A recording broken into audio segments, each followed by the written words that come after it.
सचिन अहिरांनंतर पुढचा नंबर सुनील शिंदेंचा असण्याची शक्यता वर्तवली जाते।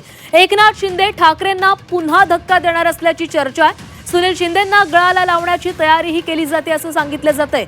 सुनील शिंदेंना सोबत घेण्याचे प्रयत्न सुरू आहेत अशी माहिती सूत्रांकडून मिळालेली आहे। काल सचिन अहिर यांनी शिवसेनेमध्ये उपसभापती पदाची उमेदवारी मिळाल्यानंतर ते शिवसेनेसोबत आलेले आहेत। ठाकरेंची साथ त्यांनी सोडलेली आहे आणि आता सचिन अहिर यांच्यानंतर सुनील शिंदे एकनाथ शिंदे यांच्या गळाला लागण्याची शक्यता आहे, कारण त्या संदर्भात तयारी देखील केली जाते आणि प्रयत्न केले जातात। आणि या संदर्भात अधिक बोलणार आहोत, आमचे प्रतिनिधी कृष्णात पाटील आपल्या सोबत आहेत। कृष्णात, खरं तर खासदारांचं ऑपरेशन टायगर झाल्यानंतर आमदारही आमच्या सोबत येतील असे संकेत एकनाथ शिंदेंकडून देण्यात आलेले होते। काल सचिन अहिर शिवसेनेसोबत गेले आणि सचिन अहिर यांच्या पाठोपाठ आता सुनील शिंदे हे देखील एकनाथ शिंदेच्या गळाला लागण्याची शक्यता आहे। तसे प्रयत्न देखील केले जातात। काय घडामोडी आहेत सध्या सुरू? सचिन अहिर यांना उपसभापती पद दिलं गेलेलं आहे आणि त्याची निवडणुकीची संदर्भातली प्रक्रिया पूर्ण होईल आणि ते उपसभापती होतील। परंतु अत्यंत मोठा धक्का जो आहे तो ठाकरे गटाला आहे, जो सचिन अहिर गेल्यानंतर देखील आणखी एक आमदार विधान परिषदेचा हा शिंदे सेनेच्या गळाला लागण्याची शक्यता वर्तवली जाते आहे आणि त्या संदर्भातले प्रयत्न हे शिंदे सेनेकडून सुरू असल्याची खात्रीलायक सूत्रांची माहिती आहे। कारण सुनील शिंदे हे 2021मध्ये धनुष्यबाण या चिन्हावरच निवडून आले होते आणि त्यामुळं धनुष्यबाण चिन्ह हे सध्या एकनाथ शिंदे यांच्याकडे आहे। त्यामुळं तांत्रिकदृष्ट्या त्यांनी जरी पक्षांतर केलं तरी त्यांच्यावर कुठलीही कायदेशीर कारवाई होऊ शकणार नाही किंवा पक्षांतर बंदी अंतर्गत जो कायदा आहे तो त्यांना लागू होणार नाही, अशा प्रकारची एक माहिती सध्या समोर येते। त्यामुळं सुनील शिंदे यांनाच गळाला लावले गेलं तर पक्षांतर बंदी टाळली जाऊ शकते। जसं सचिन अहिर हे देखील धनुष्यबाण चिन्हावरच निवडून आले होते आणि त्यासोबत ते उपसभापती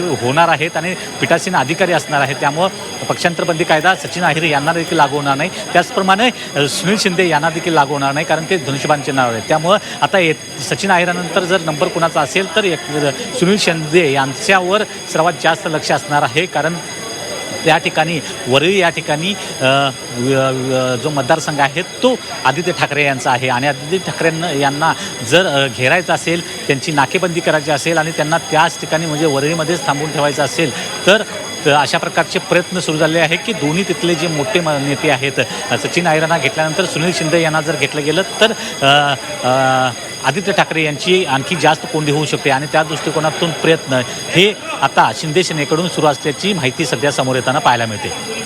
कृष्णात, काल खरं तर सुनील शिंदे यांनी म्हटलेलं होतं की आत्मचिंतनाची गरज आहे। ठाकरेंना त्यांनी खरं तर घरचा आहेर दिलेला होता आणि या संदर्भात राऊतांनी देखील आज भाष्य केलेलं होतं। मात्र अशी सगळी वक्तव्य केल्यानंतर काय वाटतं, सुनील शिंदेंची खरंच संपर्क झाला असेल का? त्यांच्याकडून काही माहिती मिळू शकली आहे का? काल त्यांच्याशी आम्ही स्पष्टपणे बोललो। त्यांनी तर अगदी ऑन कॅमेरा देखील सांगितले की आपण कुठेही जाणार नाही किंवा तसा विचार देखील नाही, परंतु ज्या प्रकारे सुनील शिंदे हे शिवसेना चिन्हावर म्हणजे धनुष्यबाण चिन्हावर निवडून आले आहेत तर त्यांच्या दृष्टिकोनातून खास करून उपमुख्यमंत्री एकनाथ शिंदे यांच्या गटाकडून सर्वात जास्त सुनील शिंदे यांच्यासाठी प्रयत्न केले जात आहेत। ते पाहता सुनील शिंदे यांची बदललेली जी भूमिका आहे, कारण जे आत्मचिंतन करायला लावणे, त्याचबरोबर आमदारांच्या बैठकीला गैरहजर राहणं या संदर्भात ज्या सुरू असलेल्या कृती आहेत ते पाहता सुनील शिंदे यांच्यासाठी जाळं टाकलं गेलेलं आहे ही मात्र माहिती आहे आणि सुनील शिंदे यामध्ये कितपत अडकतात त्या जाळ्यामध्ये आणि शिंदे गटात प्रवेश करतात की नाही येत्या काही दिवसामध्ये समजून येईल, परंतु सुनील शिंदे यांच्यासाठी आता प्रयत्न सुरू झाले असल्याची माहिती सध्या समोर येते। नक्कीच कृष्णात, आपण देखील सुनील शिंदे यांच्याशी संपर्क साधण्याचा प्रयत्न केलेला होता, मात्र त्यांच्याशी काही संपर्क होऊ शकला नाही। त्यामुळे आता नक्कीच त्यांची नेमकी भूमिका काय असणार आहे, असा कुठला संपर्क त्यांच्याशी झालाय का या संदर्भात लवकरच अपडेट आपल्या समोर येतील। धन्यवाद तुम्ही दिलेल्या माहितीसाठी। तर पुढचा नंबर आता सुनील शिंदे यांचा असू शकतोय। सचिन अहिर यांच्यानंतर सुनील शिंदे हे एकनाथ शिंदे यांच्या गळाला लागण्याची शक्यता वर्तवली जाते आणि तसे प्रयत्न देखील एकनाथ शिंदे यांच्या शिवसेनेकडून सुरू असल्याचं समोर आलेलं आहे। तर सुनील शिंदे यांना गळाला लावण्याची तयारी केली जाते। सुनील शिंदेंना सोबत घेण्याचे शिवसेनेकडून प्रयत्न केले जात आहेत। त्यामुळे सुनील शिंदे खरंच शिवसेनेच्या गळाला लागतायत का या संदर्भात लवकरच माहिती समोर येणार आहे। सध्या सुनील शिंदे यांच्याशी संपर्क साधण्याचाही प्रयत्न झाला, मात्र त्यांच्याशी कोणताही संपर्क होऊ शकला नाहीये। सुनील शिंदे हे शिवसेना ठाकरे गटाचे एक महत्त्वाचा चेहरा, एक महत्त्वाचे नेते आहेत आणि ते शिवसेनेच्या गळाला लागावेत यासाठी शिवसेनेकडून एकनाथ शिंदे यांच्याकडून प्रयत्न केले जात आहेत.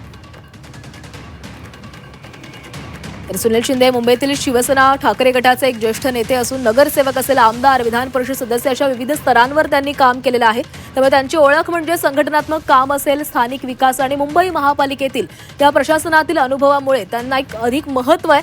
आणि हे सुनील शिंदे आता शिवसेनेच्या गळाला लागावेत यासाठी शिवसेनेकडून प्रयत्न केले जातात. एकनाथ शिंदे यांच्याकडून तयारी देखील केली जाते. तर सुनील शिंदे यांच्याशी झी24 तासनं फोनवरून संवाद साधण्याचा प्रयत्न केलाय, मात्र त्यांनी फोनवर संवाद साधण्यास नकार दिलेला आहे. त्यामुळे या चुप्पीचं नेमकं कारण काय समजायचं, जर असं काही होतं तर त्यांनी काही स्पष्टीकरण देण्याचा प्रयत्नही केला नाहीये. त्यांनी स्पष्टपणे फोनवर बोलण्यास नकार दिलेला आहे.